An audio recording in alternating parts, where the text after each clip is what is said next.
Ian Blackford has demanded Rishi Sunak introduce a nearly £100 billion stimulus package to kick-start the UK's economy ahead of the Chancellor's forthcoming budget. The SNP Westminster leader said in a letter to the Chancellor that 5% of the UK's GDP would be needed to secure an economic recovery, worth £98 billion.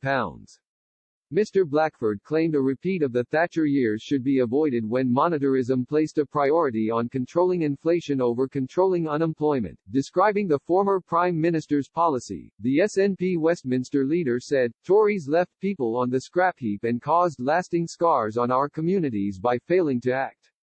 He added, "We know COVID restrictions will still be with us for some time, so it is crucial that the Chancellor extends the furlough scheme and plugs the gaps in support to ensure that no one is left behind."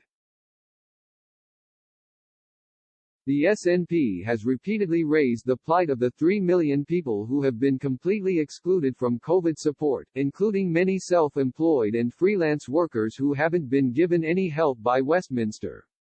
After a year of excuses, the Chancellor must finally act. Above all, this should be a budget that invests in growth and meets the huge scale of the challenge we face. A UK government insider told Express.co.uk it was just another attempt by Mr. Blackford to get more cash for Scotland. They said, "There are signs here that Scotland needs cash." Ian Blackford clearly doesn't listen, especially after we've given them more than £1 billion to help recover from COVID-19 this week.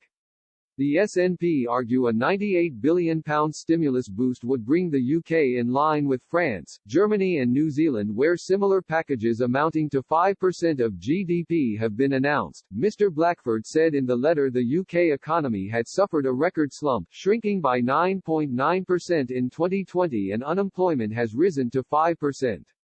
He also called for long-term investment for the NHS, which involves matching the Scottish Government's £500 thank you payment for health and care staff and increased NHS funding to a higher level per head in Scotland.